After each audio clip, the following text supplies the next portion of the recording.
मैं doctor Anita Kavadia, associate professor history, government Meera girls college Udaipur. आज हम थर्ड ईयर में इतिहास के अंतर्गत पेपर फर्स्ट यूनिट सेकंड में महाराणा सांगा और बाबर के बीच संबंधों की चर्चा करेंगे। महाराणा सांगा और बाबर के बीच में 1527 ईस्वी में खानवा का युद्ध हुआ था और ये युद्ध किन कारणों से हुआ, इनके बीच संघर्ष के क्या कारण थे, उसके बारे में आज हम इस लेक्चर में चर्चा करेंगे। जैसा कि बाबर के बारे में हमें पता है कि किसी समय वह फरगना का शासक था, समरकंद और इन क्षेत्रों पर उसका अधिकार था, लेकिन धीरे धीरे उन्हें वो खो चुका था और उसके बाद उसने काबुल को जीता था। काबुल को जीतने के बाद वो वहीं तक सीमित नहीं रहा, क्योंकि वो महत्वाकांक्षी था और अब मध्य एशिया में अपने साम्राज्य की स्थापना करने का प्रयास कर रहा था। लेकिन वहाँ उसको असफलता हाथ लगने के कारण उसने भारत को प्राप्त करने का निश्चय किया और उसे दिल्ली के बारे में भी, दिल्ली सल्तनत की निर्बल शक्ति का भी पूरा अंदाज़ा था। इब्राहिम लोदी की नीतियों ने अनेक लोदी सरदारों को नाराज़ कर दिया था, इसीलिए ये सारी जानकारी उसको थी और कुछ लोदी सरदारों ने इब्राहिम लोदी के विरुद्ध बाबर को भारत पर आक्रमण करने के लिए आमंत्रित भी किया था। तो लोदी सरदारों के बुलावे पर उसने भारत में अपने साम्राज्य की स्थापना का निश्चय किया और 1526 ईस्वी में पानीपत के प्रथम युद्ध में सुल्तान इब्राहिम लोदी को पराजित करके वह दिल्ली और आगरा का शासक बन गया था।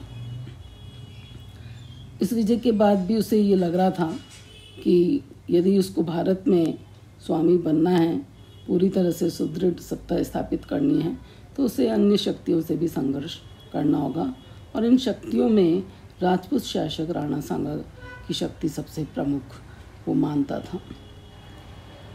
तो इसीलिए 1527 ईस्वी में खानवा का युद्ध इनके बीच में हुआ था और खानवा के युद्ध के क्या कारण थे उसके बारे में हम इसमें देखेंगे। सबसे पहला बिंदु है बाबरनामा के अनुसार सांगा द्वारा विश्वासघात करना। ऐसा हमें बाबर की आत्मकथा में मिलता है कि बाबर ने इसका विवरण आत्मकथा में दिया है कि राणा सांगा और इनके बीच में कोई संधि हुई थी और उस संधि का पालन नहीं करने के कारण उसके साथ ये विश्वासघात किया है। बाबर ने लिखा है कि जब हम लोग काबुल में थे तो राणा सांगा का एक दूत वहाँ पर उपस्थित हुआ था और उसने ये कहा था कि वह दिल्ली के समीप पहुँच जाए और सांगा ने कहा कि वो आगरा की तरफ से आक्रमण कर देगा। उसमें बाबरनामा में उन्होंने लिखा बाबर ने कि मैंने इब्राहिम लोदी को पराजित भी कर दिया है, दिल्ली और आगरा पर भी अधिकार कर लिया है, लेकिन उस काफिर का अभी तक पता नहीं है। कुछ इतिहासकार जिसमें रशब्रुक, विलियम आदि, उनका ये कहना है कि सांगा पर इस आधार पर वो विश्वासघात का आरोप लगाते हैं और इससे इन दोनों के भी संघर्ष का मुख्य कारण भी मानते हैं। लेकिन बाबर ने सांगा पर जो आरोप लगाया है वो कई सारे इतिहासकार उसका समर्थन नहीं करते हैं और उसके संबंध में वो कुछ अपने तर्क देते हैं कि सांगा ने अपना दूत बाबर के पास भेजा होता तो बाबर के अतिरिक्त अन्य समकालीन मुगल या अफगान लेखकों ने भी इस बात का उल्लेख अपने रचनाओं में ज़रूर किया होता, लेकिन ऐसा हमें नहीं मिलता है। तो समकालीन इतिहासकारों ने इसका उल्लेख नहीं किया है, अतः सांगा द्वारा दूत भेजने की बात भी मान्य नहीं हो सकती है। सांगा का यदि हम देखें तो उसने इब्राहिम लोदी को अकेले ही उसने खातूली के युद्ध में और बाड़ी या धौलपुर वाले युद्ध में इब्राहिम लोदी को स्वयं ही परास्त कर दिया था, तो फिर वो इब्राहिम लोदी के विरुद्ध बाबर को क्यों आमंत्रित करेगा। दूसरा बिंदु है दोनों ही शासकों का महत्वाकांक्षी होना। ये बात भी सही है, क्योंकि बाबर को जो कुछ भी उसने हासिल किया तो वो वहीं तक सीमित नहीं रह रहा था। उसकी महत्वाकांक्षाएं ही उसका संघर्ष का प्रमुख कारण थी। और हम यहाँ भी कह सकते हैं कि राणा सांगा और बाबर दोनों के बीच में ये संघर्ष का मुख्य कारण था। दोनों की महत्वाकांक्षाएं टकरा रही थी। बाबर द्वारा पानीपत का युद्ध जीतने के पहले राणा सांगा का ये विचार था कि बाबर अपने पूर्वज तैमूर की भांति दिल्ली सल्तनत को लूटकर और धन बटोर कर चला जाएगा। किंतु पानीपत के युद्ध के बाद जब बाबर ने अपने सेनानायकों की राय के विरुद्ध भारत में ही रहने का निश्चय किया, तो सांगा ने सोचा कि बाबर उसके लिए एक प्रतिद्वंदी सिद्ध हो सकता है, अतः उसके साथ संघर्ष होना भी निश्चित हो गया था। तीसरा है पानीपत के युद्ध के बाद सांगा द्वारा भूभाग पर अधिकार करना। ये भी एक प्रमुख कारण माना जाता है। पानीपत के प्रथम युद्ध में इब्राहिम लोदी के पराजित होने से राजस्थान के उन समस्त प्रदेशों को सांगा ने अपने अधीन कर लिया था जो कभी दिल्ली सल्तनत के अधीन थे। इन प्रदेशों में रणथंबोर से 10 किलोमीटर दूर खंडार के दुर्ग थे व 200 गांवों को अपने साम्राज्य में सांगा ने मिला लिया था। तो बाबर इन सब से भी चिंतित था और जब उसने दिल्ली सल्तनत पर अधिकार कर लिया तो वो उन प्रदेशों को फिर से हासिल करना चाहता था, फिर से प्राप्त करना चाहता था। इसके अतिरिक्त अगला कारण है सांगा द्वारा बाबर के शत्रुओं को आश्रय देना। सांगा द्वारा बाबर के शत्रुओं को आश्रय देना इसलिए महत्वपूर्ण है क्योंकि ये इनके बीच में वैमनस्य का कारण भी था। सांगा और बाबर के बीच अफगान शत्रुओं को आश्रय देना और उनको सहयोग देना था। इब्राहिम लोदी का जो छोटा भाई था महमूद लोदी राणा सांगा की शरण में आ गया था और कुछ विद्वानों के अनुसार राणा सांगा ने उसे दिल्ली का सुल्तान भी स्वीकार कर लिया था। सांगा ने बाबर के इन शत्रुओं के साथ मिलकर बाबर को भारत से खदेड़ने की योजना भी बनानी शुरू कर दी थी। यह अफगान राजपूत गठबंधन बाबर के लिए एक भयंकर चुनौती थी तथा बाबर के भयभीत होने का कारण भी था। तो बाबर चाहता था कि अन्य अफगान राणा से सहयोग करें, उससे पहले ही वो राणा सांगा की शक्ति को नष्ट कर दें। अगला कारण है दोनों ही शासकों की धार्मिक विचारधारा। दोनों ही शासकों की धार्मिक विचारधारा के संबंध में गोपीनाथ शर्मा का ऐसा मानना है कि राणा जहाँ अपने आप को हिंदू धर्म का रक्षक समझता था, तो वहीं बाबर का ऐसा मानना था कि वो इस्लाम धर्म का पोषक है, इस्लाम धर्म का प्रचार प्रसार भी करना चाहता है। इस आधार पर भी ये कह सकते हैं कि सांगा यदि हिंदू धर्म की रक्षा करने के लिए बाबर से युद्ध करता तो वह अफगानों का सहयोग प्राप्त नहीं करता है। कुछ इतिहासकार ऐसा मानते हैं कि दोनों के बीच धार्मिक संघर्ष नहीं थे। यदि ऐसा होता तो वह अफगानों का सहयोग प्राप्त नहीं करता। दूसरी ओर बाबर भी इस्लाम के अनुयायी अफगानों का रक्त बहाकर सांगा का राज्य नहीं छीनता। वस्तुतः दोनों ही भारत में सर्वोच्च सत्ता स्थापित करना चाहते थे और इसी राजनीतिक उद्देश्य में धार्मिक भावना का वैसे कोई स्थान नहीं हो सकता है। यदि दोनों के मन में इस प्रकार की भावना का कुछ भी अंश होगा तो उसे नगण्य ही कहा जाएगा। तो विचारधारा यद्यपि अलग है लेकिन ये मुख्य कारण नहीं है। तो इन सब वजह से खानवा का युद्ध होना निश्चित था और 1527 ईस्वी में ये जो युद्ध हुआ इसमें राणा सांगा और बाबर ने एक दूसरे से लड़ने का निश्चय कर लिया था। दोनों ही अपनी अपनी स्थिति को मजबूत करने के लिए तैयार हो चुके थे। बाबर ने दक्षिण पश्चिमी सीमाओं पर बयाना, धौलपुर, ग्वालियर आदि को अधिकृत करने के लिए अपने सैनिक अधिकारियों को भेजा था और इसके अतिरिक्त सांगा भी अपनी तैयारियों में लग गया था, जुट गया था।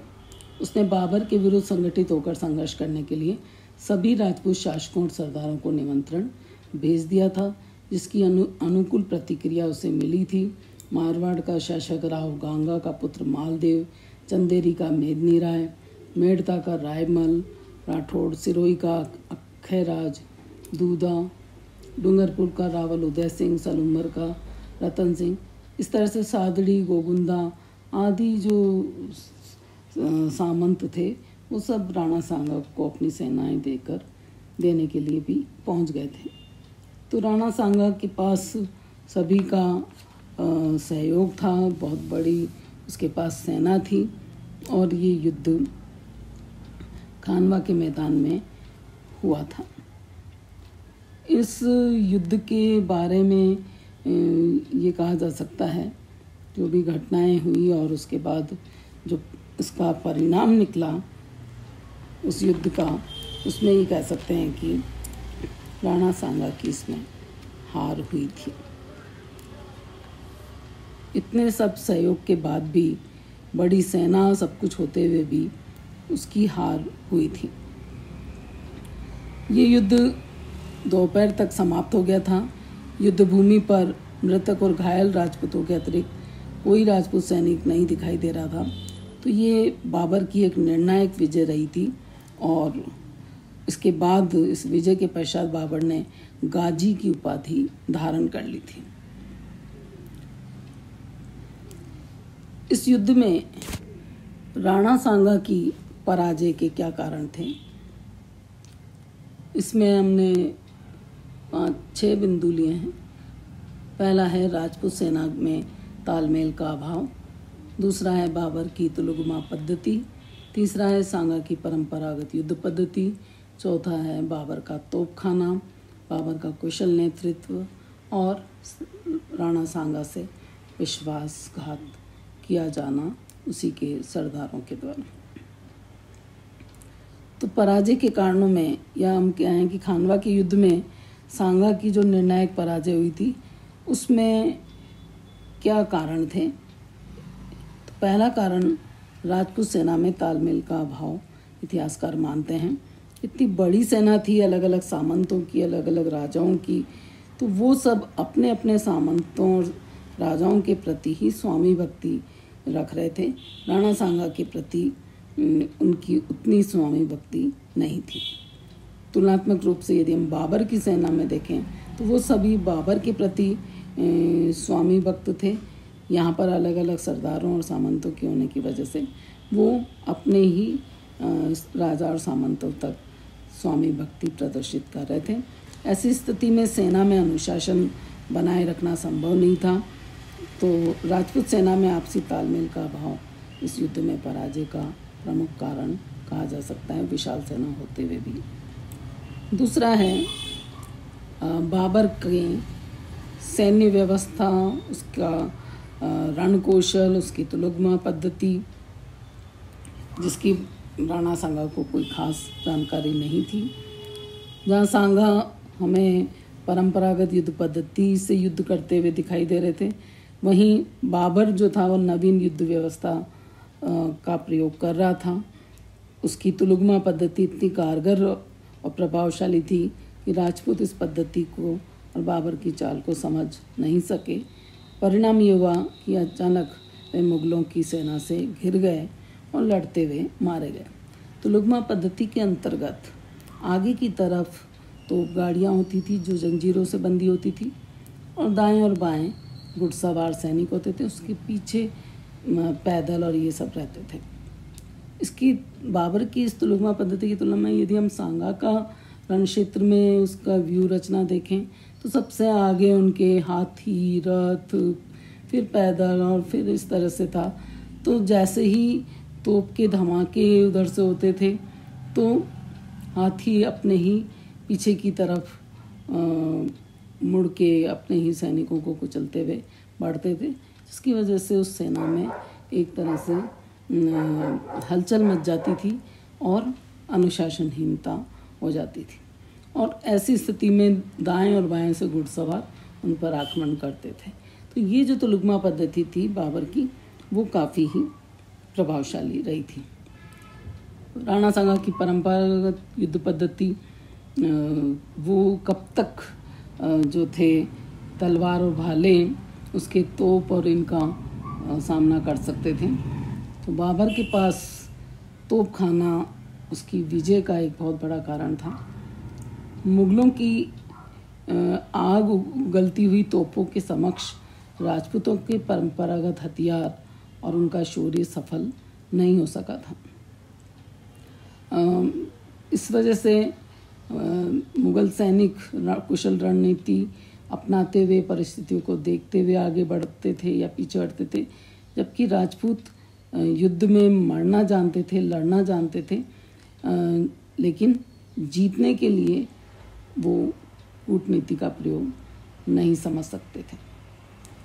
तो मुगल मरना नहीं, लड़ना और जीतना चाहते थे, क्योंकि वे जानते थे कि पराजय की स्थिति में वे भागकर हजारों मील दूर अपने देश नहीं पहुंच पाएंगे, और जब तक प्राण हैं तब तक उन्हें युद्ध में ही युद्ध जीतने की भी लगन होती थी। सबसे बड़ी बात जो अगला बिंदु है वो बाबर का कुशल नेतृत्व। बाबर का कुशल नेतृत्व इसलिए हम कह रहे हैं, राणा सांगा को जैसे युद्ध में उन्होंने अपने आप को ही युद्ध में झोंक दिया था, जो कि उनकी पराजय का कारण बना, क्योंकि जब शासक जो सेना का नेतृत्व कर रहा है वही घायल हो जाता है तो फिर सेना दिशाहीन हो जाती है। जबकि बाबर की तरफ हम देखें तो बाबर ने अपने आप को एक निश्चित स्थान पर रखा और वहाँ से वो युद्ध का संचालन करता रहा, अपने आप को युद्ध में उसने नहीं झोंका। तो बाबर ने कभी अपने आप को शत्रु के सामने नहीं आने दिया और सांगा बिना सोचे समझे स्वयं युद्ध में उतर आए और शत्रु के सामने आते ही शत्रु को उस पर वार करने का अवसर मिल गया। अतः शत्रु का तीर लगना, उसका मूर्छित होना और उसे फिर युद्ध क्षेत्र से बाहर ले जाने के बाद राजपूतों का जोश और साहस धीरे धीरे कम होता गया। तो ये भी इस पराजय का एक कारण हम मान सकते हैं। इसके अतिरिक्त सांगा बाबर का जो कुशल नेतृत्व इसलिए है कि किसी भी तरह से वह अपने सैनिकों को मनोबल उनका बनाए रखना चाहता था, उनको आशान्वित रखना चाहता था, उनको निराश नहीं होने देना चाहता था, और इस तरह से उसने सैनिकों को पूरा जोश युद्ध भूमि में बनाए रखा, जो कि एक उसका कुशल सेना नायक या कुशल नेतृत्व की बात हम देख सकते हैं। इसके अलावा सांगा से विश्वासघात युद्ध जब आरंभ हुआ था तो सांगा को ये गलतफहमी रही थी कि वह शीघ्र ही विशाल सेना की सहायता से शत्रु को पराजित कर देगा, और ये सारी चीज़ें उसको लग रही थी। लेकिन इसके बजाय ऐसा लगता है कि सैन्य बल से तो वो यदि जीत भी जाता, लेकिन युद्ध के अंतिम दौर में सलादी तंवर और नागौर के खानजादा इन्होंने राणा से विश्वासघात करके मुगलों में मिल जाना और युद्ध उनकी ओर से करने का निर्णय ले लिया था। तो ये भी इसकी पराजय का एक कारण कहा जा सकता है। तो जब युद्ध निर्णायक स्थिति में पहुंचा था तभी सलादी और खानजादा द्वारा राणा का पक्ष त्यागने और बाबर से मिल जाने से राजपूतों के मनोबल पर अवश्य ही प्रतिकूल प्रभाव पड़ा होगा। तो ये भी इनके हार का प्रमुख कारण कह सकते हैं। सांगा की पराजय के बाद अब हम इस खानवा के युद्ध के परिणाम क्या रहे, इस युद्ध के बाद क्या युगांतरकारी परिवर्तन हमें दिखाई देता है, और सांगा की मृत्यु के बारे में क्या साक्ष्य मिलते हैं, और उसके बाद हम देखेंगे सांगा का मूल्यांकन। तो खानवा की युद्ध का परिणाम जैसा कि हमें स्पष्ट है, इस युद्ध के परिणाम बहुत ही महत्वपूर्ण और दूरगामी थे। खानवा का युद्ध देश के निर्णायक युद्धों में से माना जाता है। सांगा इस युद्ध से पहले, खानवा के युद्ध से पहले सभी युद्धों में वो सफल रहे थे। ये इनकी हार थी, और इस हार ने सांगा की ये पराजय केवल राजस्थान के लिए नहीं थी बल्कि संपूर्ण भारत के लिए भी घातक प्रमाणित हुई थी। इस पराजय ने राजपूतों की रही सही एकता को भी समाप्त कर दिया था। रही सही एकता को ही समाप्त नहीं कर दिया, बल्कि मुगल शक्ति के समक्ष राजपूतों की शक्तिहीनता भी प्रकट हो गई थी। खानवा की पराजय के बाद अगले 200 वर्षों तक राजपूत शासक राजपूत संघ का निर्माण नहीं कर सके और इस युद्ध के बाद मुगलों के इतने विशाल पैमाने पर किसी भी संगठन शक्ति ने चुनौती नहीं दी थी। तो इस पराजय के बाद कई वर्षों तक राजस्थान का मुगलों के साथ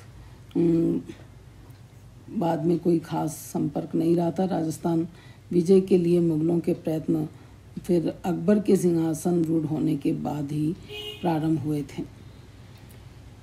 तो राजपूतों की सर्वोच्चता का भय 10 वर्षों तक मंडरा रहा था, 10 वर्षों से मंडरा रहा था और वह सदैव के लिए समाप्त हो गया था। रघुवीर सिंह ने भी लिखा है कि राजस्थान के पूर्व आधुनिक इतिहास का मुगल कालीन भाग खानवा के युद्ध से ही प्रारंभ होता है। खानवा के युद्ध के फलस्वरूप राजस्थान की बदली हुई राजनीतिक परिस्थिति के कारण ही आगे चलकर राजस्थान पर मुगलों का आधिपत्य हो सका था। खानवा में राजपूतों की हार से राजस्थान की सदियों पुरानी स्वतंत्रता तथा उसकी प्राचीन हिंदू संस्कृति को सफलतापूर्वक क्षुण्ण बनाए रख सकने वाला कोई नहीं रह गया था। मुगल साम्राज्य ने राजस्थान की स्वतंत्रता का अंत कर दिया था और राजस्थान शक्ति के और यहाँ की राजनीतिक शक्ति के पतन के बाद राजस्थान की संस्कृति, यहाँ की कला और इसका भी पतन होने लगा था। आगे चलकर उसकी वजह से फिर मध्यकालीन स्वरूप भी बदलने लगा था। मुगल साम्राज्य की स्थापना के बाद उत्तरी भारत में उत्पन्न होने वाली नई सम्मिलित हिंदू मुस्लिम संस्कृति का प्रभाव कुछ समय बाद राजस्थान के निवासियों के आचार विचार में, रहन सहन में, वेशभूषा, खान पान में दिखाई देने लगा था। और इन सारी नई नई प्रवृत्तियों और महत्वपूर्ण क्रांतिकारी प्रभावों का प्रारंभ खानवा के युद्ध के बाद और उसी के परिणामों के फलस्वरूप यहाँ दिखाई देता है। दूसरा बिंदु है राणा सांगा की मृत्यु। 1528 ईस्वी में राणा सांगा की मृत्यु हो गई थी और जब खानवा के युद्ध में वो घायल हो गए थे और युद्ध स्थल से उनको उनके सरदारों द्वारा ले जाया गया था और उसी दौरान जब उन्हें पता लगा कि मेदिनी राय पर 1528 ईस्वी में बाबर ने आक्रमण कर दिया है, चंदेरी पर आक्रमण कर दिया है, तब राणा सांगा भी मेदिनी राय की सहायतार्थ चलने लग पड़ा, लेकिन रास्ते में ही उसकी तबीयत खराब हो गई और 1528 ईस्वी में जनवरी में उनकी मृत्यु हो गई। कुछ विद्वान ऐसा मानते हैं कि इस नए युद्ध की लिए कोई परिस्थितियां मेवाड़ में सही नहीं थी और युद्ध का विरोध करने वाले राणा सांगा के राजपूत साथियों ने ही आगे फिर राणा को विष दे दिया था और जिसकी वजह से इनकी मृत्यु कालपी में हुई और इस तरह से उनकी मृत्यु की सूचना हमें मिलती है। कालपी में उनकी मृत्यु होने के बाद मांडलगढ़ ले जाकर वहाँ उनका दाह संस्कार किया गया और ये सारी चीज़ें हमें उनकी मृत्यु के संबंध में मिलती है। राणा सांगा का मूल्यांकन